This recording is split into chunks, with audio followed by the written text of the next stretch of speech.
जय भीम नमोबुद्धाय. बघूया आजचं बातमीपत्रक. कृषी विज्ञान केंद्र बारामतीमध्ये 15 तारखेला उद्घाटन व 16 ते 20 तारखेपर्यंत प्रदर्शनाचे आयोजन करण्यात येणार असल्याची माहिती संस्थेचे चेअरमन राजेंद्र आप्पासाहेब पवार यांनी पत्रकार परिषदेत सांगितले. शेवटच्या भागात आपण ही जी इतर पिकं आहेत, ज्वारी असेल किंवा आंतरपिकं असतील, कारण आता आपल्या पंतप्रधानांनी मागे त्यांचा आवडता हे होता शब्द की बाबा डबलिंग इन्कम. तर यासाठी मला असं वैयक्तिक वाटतं की नुसतं डबलिंग इन्कम म्हणून डबल होणार नाही. आपल्याला मधली जी स्पेस आहे दोन पिकांच्या मधली, की जी पूर्वी पण आपण करत होतो, की ज्वारीबरोबर आपण वेगवेगळी पिकं घ्यायचो किंवा काही वेळा तुरीबरोबर बाजरी पण घ्यायचो. तर अशा प्रकारचे इंटरक्रॉपिंग सिस्टीम आपण मोठ्या प्रमाणात केली पाहिजे आणि त्याचा उपयोग आपण अलीकडचा शेतकरी हा विसरला आहे. तर त्याचीसुद्धा आपण प्रात्यक्षिकं मोठ्या प्रमाणात जिरायत शेतीसाठी केलेली. मग त्यात नवीन तुर्की बाजरी असेल, चिया म्हणून हा एक प्रकार आहे की जो शहरातले खूप मोठ्या प्रमाणात आपले ग्राहक वापरत आहेत आणि गेल्या वर्षी खूप मोठ्या प्रमाणात त्याला डिमांड होतं आणि त्यामुळे तो एक आपण वाण इथं ठेवलेला आहे. यानंतर मराठवाड्यात आणि काही पश्चिम महाराष्ट्रात सुद्धा कापसाच्या बाबतीत नवीन तंत्रज्ञान त्यांना हवं असतं. यावेळी आपण नुसता कापूस ठेवलेला नाही आणि मजुरांच्या टंचाईमुळे कापूससुद्धा खूप वेचणीचं काम खूप क्लिष्ट झालेलं आहे. त्यामुळे आपण तो कापूस वेचणारं मशीन हे प्रात्यक्षिक आपण ठेवून त्याचं प्रात्यक्षिक आपण इथं दाखवणार आहे. यानंतर सगळ्यात आता पूर्वी आपण श्रीमंत लोक जे खात होते, म्हणजे गहू असेल किंवा तांदूळ असेल, तो पूर्वी श्रीमंत लोक खात होते. आता गरीब लोक गहू आणि तांदूळ खायला लागलेत आणि श्रीमंत लोक म्हणजे ज्याला आपण पूर्वी भरड धान्य म्हणायचो ती खायला लागलेली, की जी पूर्वी गरीब वर्ग हा खात होता किंवा शेतकरी वर्ग खात होता. खूप मोठ्या प्रमाणात आपला महाराष्ट्रात सुद्धा भरड धान्य होते आणि ती आता विसरत चाललेली आहेत. आणि ही जी धान्य आहेत, या धान्यातली काही त्याला पॉझिटिव्ह मिलेट म्हणतात, त्याच्यापासून आपण बरेचसे रोगसुद्धा आपण दुरुस्त करू शकतो आणि हे पॉझिटिव्ह मिलेट आपण दाखवलेले आहेत. त्यानंतर ज्वारी बाजरी तर हे रितसर हे मिलेट आहेतच, परंतु त्याच्या आपण इथं जो गेल्या वर्षापासून प्रोजेक्ट सुरू केला की त्याचा भरडण्यापासून ते त्याच्या शेवटचा जो गट आहे त्याच्यापासून बिस्किट असेल किंवा प्रोसेसिंग जे असेल ते सर्व करण्याच्या मशिनरी आपण इथं आणलेल्या आहेत, की जेणेकरून शेतकऱ्याला त्याचा वापर करून घेता येईल. किंवा त्यांनी स्वतः जर काही राळे त्यांनी तयार केले तर राळे भरडणार कुठे, तर त्याची व्यवस्था इथं केलेली आहे. त्याच्या पुढचा प्रॉडक्ट त्याला करायचा असेल तर ती पण आपण व्यवस्था केलेली आहे. त्यामुळे भविष्य जे आहे ते भरड धान्याचं आहे. आता ते प्रत्येक वेळी आपण संस्थेने पुढं भविष्यात काय होणार आहे त्याचा नेहमी विचार केला आहे आणि त्या पद्धतीने आपण भरड धान्यासाठी इथं प्रात्यक्षिके केलेली आहेत. म्हणजे पिकं पण काही प्रमाणात दाखवलेली आहेत आणि त्यापेक्षा जे प्रॉडक्ट आपण दाखवण्याचा आपण प्रयत्न केलेला आहे. इतर काही जे आहेत, भोपळा असेल, शेवगा असेल, काकडी असेल, हे तर आपलं नेहमीप्रमाणे मांडव किंवा मांडवाच्या पद्धतीत या पद्धतीने आपण ते मांडव दाखवलेले आहेत. यानंतर मुख्य म्हणजे आपल्याला वेगवेगळ्या देशातले असतील, की बाबा ते नेदरलँड असेल, चीन, America, Israel, Brazil, Spain, Italy, Germany, Africa, France, Thailand, Korea, Japan, England, UK, Mexico किंवा ह्या सर्व ऑस्ट्रेलियापासून ह्या सगळ्या देशांची AI सेन्सर असतील किंवा रोबोटिक तंत्रज्ञान असेल, बियाणे असतील, खतं असतील, औषधं असतील किंवा मशिनरी असतील, पॉली हाऊस असेल, हे सर्व प्रकारचे वेगवेगळे तंत्रज्ञान आणि स्मार्ट टूल्स पाहण्याची आपण इथं आम्ही संधी तो उपलब्ध करून शेतकऱ्यांना दिलेली आहे. आणि मला असं वाटतं की हे आता नवीन तंत्रज्ञान आणि प्रात्यक्षिकं ही सर्व शेतकऱ्यांनी इथं पाहायला यावं आणि त्याचा उपयोग त्यांनी जी आता शेतीला मरगळ आलेली आहे त्या शेतीतल्या मरगळीसाठी आपण त्याचा नक्की तंत्रज्ञानाचा उपयोग करून घ्यावा आणि इथून पुढं सुद्धा नुसत्या प्रदर्शनात पाहून 4-5 दिवसात प्रदर्शन पाहून निघून जाऊ नये. त्यासाठी या KVK बरोबर, या संस्थेबरोबर कनेक्टिव्हिटी त्यांची राहावी आणि आपण आपल्या शेतीत काय जे चांगलं करता येईल त्यासाठी सतत सहकार्य करणे आमचं काम असेल आणि शेतकऱ्यांना मार्गदर्शन करणं हेही आम्ही गेली जवळजवळ 50 वर्ष आम्ही काम करतो आहे या संस्थेच्या मार्फत. तर तसंच शेतकऱ्यांची कनेक्टिव्हिटी आपण बघून पुढं शेतीत चांगले दिवस कसे आणता येतील यासाठी म्हणून आपण हे कृषी प्रदर्शन आपण आयोजित केलेलं आहे. त्याचं 15 तारखेला औपचारिक उद्घाटन होईल आणि 16 तारखेपासून सर्व शेतकऱ्यांना हे खुलं होईल. भारतीय संविधानामुळे भारत हे राष्ट्र म्हणून उदयाला आले, पण संविधानाला अभिप्रेत समाजवादी धर्मनिरपेक्ष लोकशाही गणराज्य आपण अद्याप निर्माण करू शकलो नाही. राष्ट्र घडवण्यासाठी संविधानात्मक नैतिकता समाजात रुजविणे ही प्रत्येक भारतीयांची जबाबदारी आहे, असे मत संविधानाचे गाढे अभ्यासक प्राध्यापक देविदास घोडेस्वार यांनी व्यक्त केले. कल्चरल असोसिएशन नांदेडच्या वतीने आयोजित 2 दिवसीय व्याख्यानमालेचे पहिले पुष्प गुंफताना संविधानात्मक मूल्यांची रुजवणूक आणि आपली भूमिका या विषयावर प्राध्यापक घोडेस्वार बोलत होते. अध्यक्षस्थानी माजी शिक्षण संचालक नंदन नांगरे होते, तर विचार मंचावर रेवणदास लोखंडे, कल्चरलचे अध्यक्ष डॉक्टर राजेंद्र गोनारकर, सचिव डॉक्टर विजयकुमार माहुरे उपस्थित होते. यावेळी सामाजिक क्षेत्रात निस्पृहपणे कार्य करणारे पिराजी गायकवाड यांना स्मृतिशेष प्राचार्य अशोक नवसागरे स्मृती पुरस्काराने सन्मानित करण्यात आले. कार्यक्रमात शहरातील विचारवंत व बुद्धिजीवी नागरिक मोठ्या संख्येने उपस्थित होते.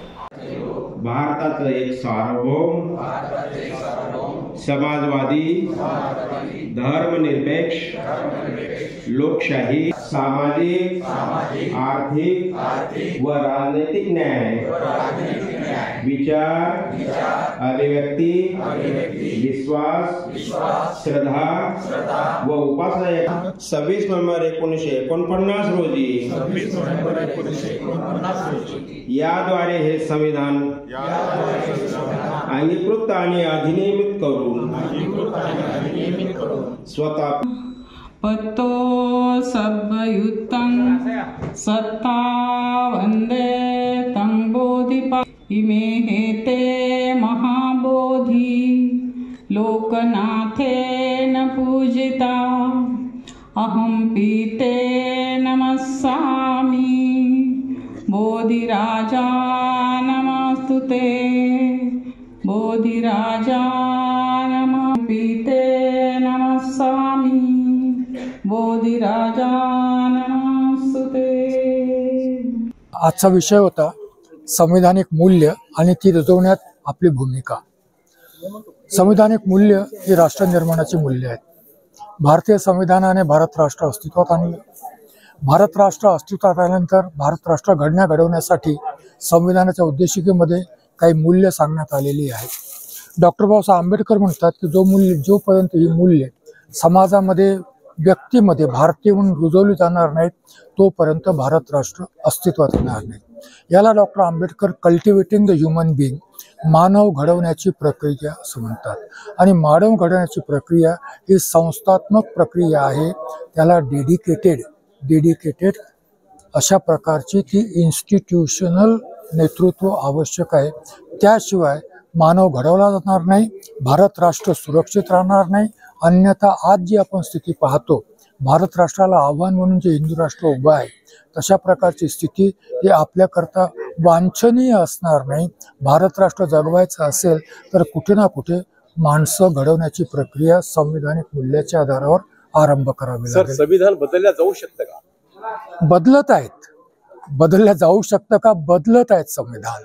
संविधान बदलत आहेत आणि संविधानामध्ये बदल न करताही संविधान बदललं जात आहे. उदाहरणार्थ तुम्हाला माझ्या भाषणामध्ये मी सांगितलं की प्रधानमंत्री जर रामाच्या मूर्तीची प्राण प्रतिष्ठा करत असतील तर धर्मनिरपेक्ष सिद्धांताची हत्या झाली ना. सेंगोर जर संसदेमध्ये बसवला जात असेल तर धर्मनिरपेक्ष सिद्धांताची हत्या झाली ना. प्रधानमंत्री मध्ये हे करत असेल, जसं मी तुम्हाला सांगितलं 80 कोटी लोकांना मोफत धान्य, तुम्ही त्याचा मताधिकार हिरावून घेतला आहे ना. तुम्ही त्याला कॅप्टिव्ह मतदार केलेला आहे ना. म्हणजे ही अप्रत्यक्षपणे संविधान न बदलताही संविधानात परिवर्तनाची प्रक्रिया आहे. याला म्हणतो आपण की संविधान विकृत करणं,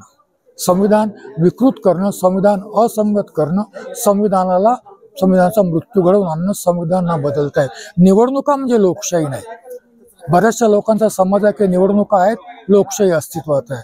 तुम्हाला म्हणजे निवडणुका तर हुकुमशाही पाहिजे असते ना, आणि या निवडणुकीच्या माध्यमातून जर धर्माच्या नावावर मताचं ध्रुवीकरण करून जर बहुसंख्याकांची हुकुमशाही प्रस्थापित होत असेल तर याचा अर्थ या देशामध्ये लोकशाही नाही आहे ना. तमाम भारतीयांना काय सांगाल?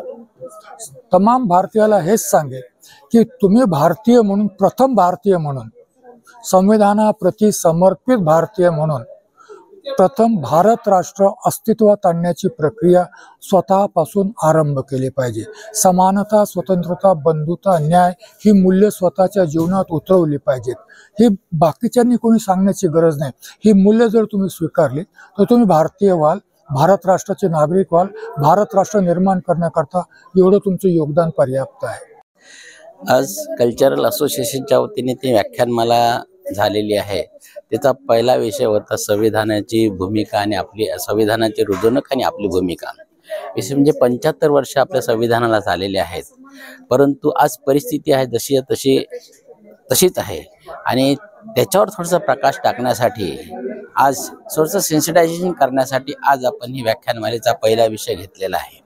आणि उद्यासुद्धा अशाच पद्धतीचे म्हणजे स्त्रीचं बळकटीकरण व्हावं या उद्देशाने आम्ही हा दुसरा विषय ठेवलेला आहे. वंदना महाजन ह्या मुंबईच्या खूप चांगल्या वक्त्या आहेत, त्यांचं पण मनोगत उद्या होणार आहे. आणि ही संस्था साहित्यिक, सामाजिक, सांस्कृतिक क्षेत्रात सतत काम करते आहे. आणि विशेष म्हणजे नांदेडमधली ही पहिली सांस्कृतिक संस्था आहे जी अंडर सेक्शन 80G खाली रजिस्टर आहे. आणि अशा पद्धतीने हे याचं 22 वर्ष होते. सातत्य आपल्याला हे टिकून ठेवण्याचं आहे. आणि अशाच विचाराने लोकांचं मनाचं परिवर्तन होते अशी आशा आहे. म्हणूनच आम्ही अशा व्याख्यानमालेचं आयोजन करतो. लोकांना काय आवाहन करणार? लोकांना यासाठी आवाहन करा, आजचा जो विषय होता गांभीर्याने तुम्ही आज संविधान प्रास्ताविकेवर विचार करा. त्यातले जे विषय आहे स्वातंत्र्य, समता, बंधुता याच्यावर गांभीर्याने विषय करून संविधानाच्या मार्गाने जाल तरच तुम्ही जगाल. अशा पद्धतीने आम्ही आज हे आणि संविधानाची खरं म्हणजे जे मूल्य आहेत ती समजून घेण्यासाठी हा आजचा विषय होता. सप्रेम जय भीम. मी राजेंद्र गुणारकर, कल्चरल असोसिएशन नांदेडचा अध्यक्ष. कल्चरल असोसिएशन ही नांदेडमधील एक फुले शाहू आंबेडकर विचाराचा प्रचार आणि प्रसार करणारी, सांस्कृतिक कार्यक्रमांचं आयोजन करणारी आणि विशेषतः गेल्या 22 वर्षापासून कल्चरल असोसिएशन व्याख्यानमालेचं आयोजन करीत आली आहे. हे 22वं वर्ष आहे आणि आज पहिलं पुष्प गुंफण्यासाठी येत आहेत आंबेडकरी साहित्यातील प्रख्यात विचारवंत आणि अनुवादक प्राध्यापक देवीदास घोडेस्वार. आणि उद्या दुसरं पुष्प गुंफण्यासाठी मुंबई विद्यापीठातील मराठी विभागाच्या प्रमुख प्राध्यापिका डॉक्टर वंदना महाजन या बहुजन चळवळीतील स्त्रीवाद अशा पद्धतीचा विषय मांडणार आहेत. आज संविधानाचा विषय आहे. आज आपण पाहतो की आजची जी परिस्थिती आहे ती अतिशय विपरीत आणि अंतर्विरोधानं भरलेली आहे. एकीकडे संविधानाचा गौरव पण होतो आहे, दुसरीकडे संविधानाची विटंबना पण केली जाते आहे. आणि विटंबनेचा निषेध केला म्हणून मारहाण केली जाते, कोम्बिंग ऑपरेशन केलं जात आहे. आणि अशा पद्धतीनं एक अंतर्विरोधी वातावरणामध्ये आपण जगत आहोत. संविधानाचा गौरव पण संविधानाची पायमल्ली. बाबासाहेब आंबेडकरांनी सांगितलं होतं की हे जेव्हा संविधान लागू होत आहे तेव्हा ते म्हणाले होते की आपण एका अंतर्विरोधामध्ये प्रवेश करतो आहोत. हा अंतर्विरोध असा आहे की आपण राजकीय समानता तर स्वीकारू पण सामाजिक आणि आर्थिक समानतेचं काय? एका काखेमध्ये मनुस्मृती आणि हातामध्ये संविधान घेऊन आपल्याला वाटचाल करता येणार नाही. ही जी बाबासाहेबांनी भीती व्यक्त केलेली होती ती भीती आज खरी ठरते की काय अशी परिस्थिती आहे. आणि या परिस्थितीचा सामना करण्यासाठी दलित, बहुजन, वंचित सर्व स्त्रिया यांच्या न्याय हक्काच्या लढाईसाठी, संविधान मूल्याच्या रक्षणासाठी आपण कटिबद्ध होणं ही गरजेचं आहे. पण गरजेचं असताना नुसते मोर्चे, सभा, निदर्शनं याच्यातून हे साध्य होणार नाही. तर एक विवेकशील माणूस घडवणं ही आपली जबाबदारी आहे. मला वाटतं की ही कल्चरल असोसिएशनची ही व्याख्यानमाला आहे, ही विवेकशील माणूस घडवण्यामध्ये एक महत्त्वाचं योगदान देईल. आणि समकालीन प्रश्नाची उकल करून लोकांना प्रबोधित करणे, लोकांना सजग करणे आणि ही जी परिस्थिती आलेली आहे परिस्थितीतून वाट काढण्यासाठी दिशा दिग्दर्शन करणे यासाठी सुद्धा ही व्याख्यानमाला उपयोगी ठरेल असा मला विश्वास वाटतो. नांदेडकर गेल्या अनेक वर्षांपासून या व्याख्यानमालेची उत्सुकतेने वाट पाहत असतात. थोड्याच वेळामध्ये आता ही व्याख्यानमाला सुरू होणार आहे. या व्याख्यानमालेसाठी ज्यांना आम्ही आमंत्रित केलं आहे ते प्राध्यापक देवीदास घोडेस्वार आणि उद्यासाठी येणाऱ्या वंदना महाजन या दोघांचे मी स्वागत करतो. सर्वांना मंगलकामना व्यक्त करतो. जय भीम, जय भारत.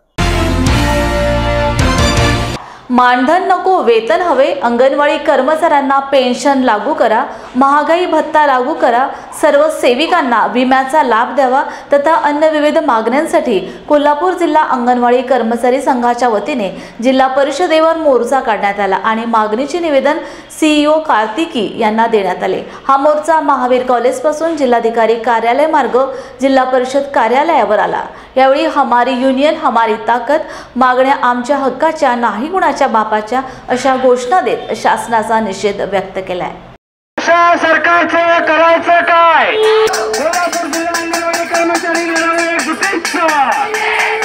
मानधन नको, मानधन नको, त्यांची फसवणूक करणाऱ्या सरकारचा अशा सरकारचं करायचं काय? अशा सरकारचं करायचं काय? मानधन नको, मानधन नको, वेतन आमच्या हक्काचं, पेन्शन आमच्या हक्काची, ग्रॅज्युएटी आमच्या हक्काची, उन्हाळी सुट्टी, PFDAची बिलं, अंगणवाडी इमारत भाडे, मोबाईल रिक्षाचे पैसे,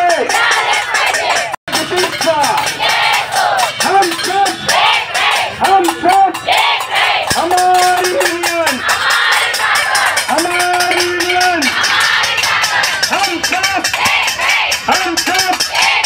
हमारी यूनियन, हमारी यूनियन. कर्मचारी लढाऊ एकजुटीचा, कोल्हापूर जिल्हा अंगणवाडी कर्मचारी लढाऊ एकजुटीचा.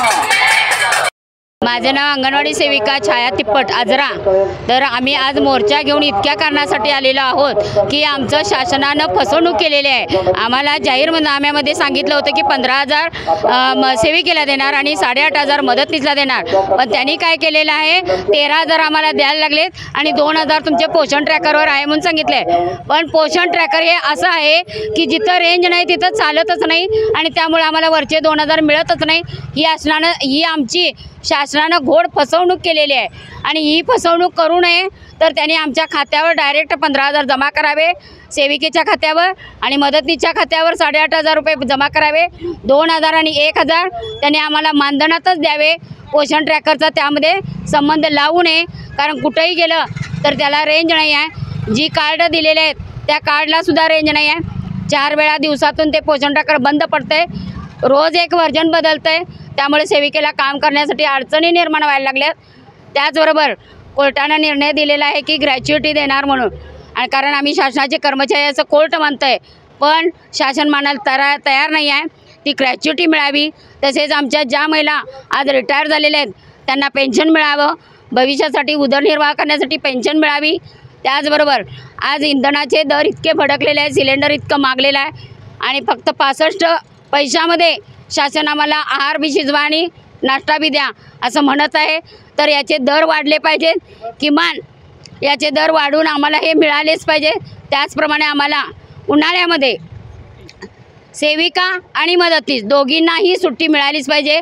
आम्ही कोरडा आहार वाटप करून लाभार्थ्यांचं पोषण कसं होईल हे आम्ही स्वतः पाहीन, पण आम्हाला दोघींनाही सुट्टी मिळालीच पाहिजे. त्याचबरोबर आणि आमचे महत्त्वाचे प्रश्न, मातृवंदना योजना जी आता आमच्यावर लादली जाणार आहे ती आम्हाला करायची नाही. जोपर्यंत वेतनाचा प्रश्न सुटत नाही तोपर्यंत आम्ही मातृवंदनाचे काम करणार नाही, त्या कामावर आम्ही बहिष्कार घालणार आहोत. कोल्हापूर जिल्हा मध्यवर्ती सहकारी बँकेचे संचालक व राष्ट्रवादी काँग्रेस पार्टी अजित पवार गटाचे प्रताप उर्फ भैयासाहेब माने यांच्या वाढदिवसानिमित्त वैद्यकीय शिक्षण मंत्री हसन मुश्रीफ यांनी भैया माने व सविता माने यांना शुभेच्छा दिल्या. यावेळी प्रसिद्ध अभिनेते भाऊ कदम उपस्थित होते. यावेळी गोकुळ दूध संघाचे संचालक युवराज पाटील, नवीद मुश्रीफ, माजी नगराध्यक्ष प्रकाशराव गाडेकर, माजी नगरसेवक चंद्रकांत गवळी, सतीश माने, सुनील माने, प्रकाश नाडे, शशिकांत सुनील सूर्यवंशी, भूषण पाटील, नवाल बोते, प्रवीण काळबर, सुनील सूर्यवंशी, रवींद्र पाटील, अजित कांबळे, सतीश घाडगे, सौरभ पाटील, संजय ठाणेकर, सुनील माळी, सतीश पवार, अर्जुन नाईक, संग्राम लाड, बच्चन कांबळे यांच्यासह इतर मान्यवर उपस्थित होते. मंडळी, तुम्हाला फॅमिली सोबत चांगली वन डे पिकनिक करायची आहे का? मग आजच भेट द्या सातपुड्याच्या पर्वत रांगेत कोल्हार प्रकल्पाच्या पायथ्याशी निसर्गाच्या कुशीत वसलेलं श्याम लीला टुरिझम अँड रिसॉर्टला. पारंपरिक शेतकी संस्कृती आणि नाविन्यपूर्ण सेवा सुविधांचा अनोखा संगम. प्रशस्त फळबाग व शिवार फेरी, मुलांना एन्जॉय करण्यासाठी प्ले एरिया, विविध खेळ, स्विमिंग पूल, रेन डान्स, सेल्फी पॉइंट आणि बरंच काही. नाश्ता आणि चुलीवरील व्हेज नॉन व्हेज जेवणाचा आस्वाद. राहण्याचीही उत्तम व्यवस्था. वन डे पॅकेज 699 पासून सुरू. लग्न, रिसेप्शन, वाढदिवस यासाठी देखील स्वतंत्र व्यवस्था करून मिळेल. अल्पावधीतच लोकप्रिय झालेले कृषी पर्यटन स्थळ श्याम लीला ॲग्रो टुरिझम अँड रिसॉर्ट. बुकिंगसाठी संपर्क मुक्काम तेलंखेडी, नवनाथ आश्रमाजवळ, पांढुर्णा रोड, तालुका सावनेर, जिल्हा नागपूर. मोबाईल 7276366752 किंवा 9021433560.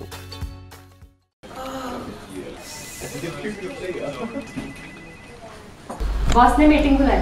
क्या यार, आदमी की तकलीफ को तो समझो। बाहर बाहर उठो बैठो उठो बैठो। जनाब, तकलीफ उठने बैठने की नहीं, तकलीफ बवासीर की है। बवासीर, फिशर, भगंदर, पाइलोनियल साइंस का आयुर्वेद तथा आधुनिक लेजर से उपचार। अभ्युदय पाइल्स लेजर हॉस्पिटल, लोहार समाज भवन के पीछे, महापुष्प सोसाइटी, शताब्दी नगर चौक से मनीष नगर रोड, नागपुर। कॉल और विजिट करें www.pilesfistulacure.com। संत गाडगेबाबा अमरावती विद्यापीठ परिसरात बिबट्याचा संचार नित्याचीच बाब असताना 2 सुरक्षा रक्षकांना एक पट्टेदार वाघ दिसून आल्याने एकच खळबळ उडाली आहे। सावधगिरीच्या अनुषंगाने विद्यापीठात सायंकाळी 6 ते सकाळी 7 वाजतापर्यंत नो एंट्रीच्या सूचना जारी केल्या आहेत। या दरम्यान कुणीही विद्यापीठ परिसरात जाऊ नये अशा सूचनाही देण्यात आल्या आहेत। तर विद्यापीठात जनजागृतीसाठी जागोजागी फ्लेक्स लावण्यात येणार आहेत। वन विभागाने संपूर्ण परिसर पिंजून काढला हे विशेष। विद्यापीठात मराठी विभागालगत आंबेडकर थॉट्सचा वर्ग सुरू असताना परिसरात रात्री वाघ दिसल्याने विद्यार्थी, पालक आणि प्राध्यापकांमध्ये खळबळ उडाली आहे। विद्यापीठ परिसरामध्ये वाघ दिसल्याची घटना सर्वत्र पसरली आहे। विद्यापीठाचा 450 एकराचा जो परिसर आहे हा विविध वृक्षवल्लींनी नटलेला असा आहे। विविध प्राणी सुद्धा या परिसरामध्ये राहतात। बिबट बऱ्याच कालावधीपासून या ठिकाणी आहे, परंतु परवाच्या रात्रीला साधारणतः 8 ते 9च्या दरम्यान पट्टेदार वाघ दिसल्याचे त्या ठिकाणी 2 सिक्युरिटी कर्मचारी होते।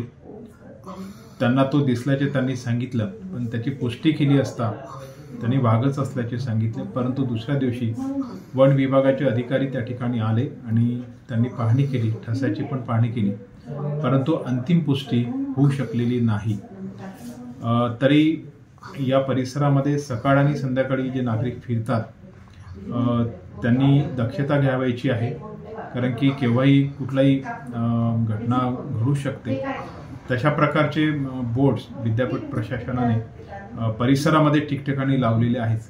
तरी विद्यापीठाच्या वतीने आम्ही आवाहन करतो की आपण कुठल्याही नागरिकांनी फिरताना दक्षता घ्यावी। तसेच या परिसरामध्ये विद्यार्थी राहतात, त्यांनी सुद्धा रात्रीच्या वेळेला दक्षता घ्यावायची आहे।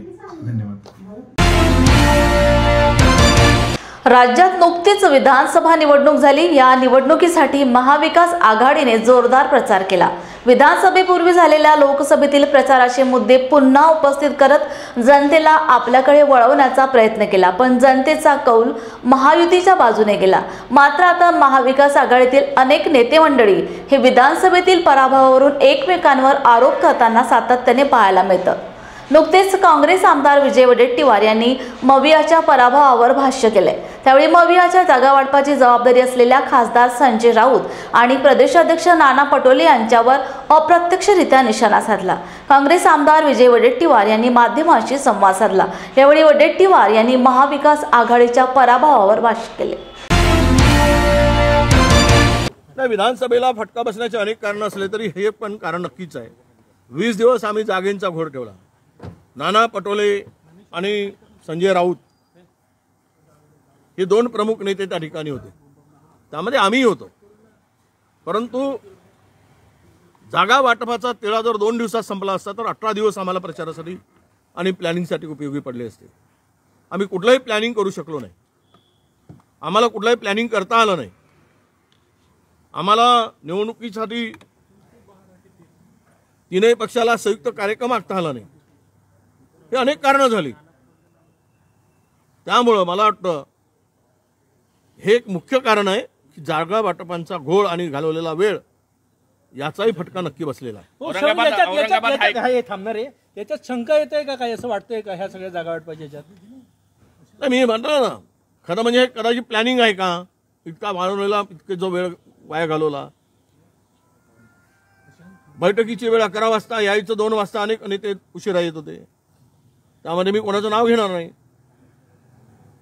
आणि यामुळे हा बैठकांचा वेळ लांबत गेला. एका जागेवरून वारंवार त्या गोष्टी होत गेल्या. कदाचित महाराष्ट्रामध्ये ही जर महाविकास आघाडीची जागेचा घोळ 2 दिवसात संपला असता तर आम्हाला, कारण 20 दिवस या जागा वाटपामध्ये आमचे पूर्ण गेले,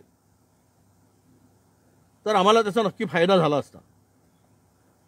परंतु यामध्ये वेळ घालवण्यामध्ये कुठं काही षडयंत्र प्लॅनिंग होतं का अशी शंका घेण्यास हरकत नाही. कौशल्य, रोजगार, उद्योजकता आणि नाविन्यता विभाग महाराष्ट्र राज्य यांच्या वतीने व्यवसाय शिक्षण व प्रशिक्षण संचालनालय अंतर्गत मंत्री मंगल प्रभाजी लोढा यांच्या संकल्पनेतून स्वामी विवेकानंद जयंती आणि राष्ट्रीय युवा दिन निमित्त दिनांक 12 जानेवारी रोजी देवगिरी शासकीय औद्योगिक प्रशिक्षण संस्था छत्रपती संभाजीनगर येथे उद्योजकता प्रेरणा कार्यक्रम आयोजित करण्यात आलेला आहे. या निमित्ताने युवकांच्या कलागुणांना तसेच कौशल्यांना वाव आणि प्रोत्साहन मिळावे या उद्देशाने संस्थेत वादविवाद स्पर्धा, वक्तृत्व स्पर्धा, निबंध स्पर्धा आणि विविध क्रीडा स्पर्धेचे आयोजन करण्यात आलेले असून संस्थेचे उपसंचालक PB दुर्गे यांच्या हस्ते उद्घाटन करण्यात आले. प्रसंगी संस्थेचे उपप्राचार्य सत्यभूषण गोसावी, दिलीप वानखेडे, रंगराव बुलबुले, प्रबंधक ज्ञानेश्वर केदारे उपस्थित होते. क्रीडा स्पर्धेकरता समन्वयक म्हणून डॉ. विलास जोंधळे आणि पंच म्हणून डॉ. उभाळे यांनी काम पाहिले. जय भीम इंडियाच्या बातमीपत्रात वेळ झाली आहे इथेच थांबण्याची. पुन्हा भेटूया ताजा घडामोडी घेऊन. जय भीम.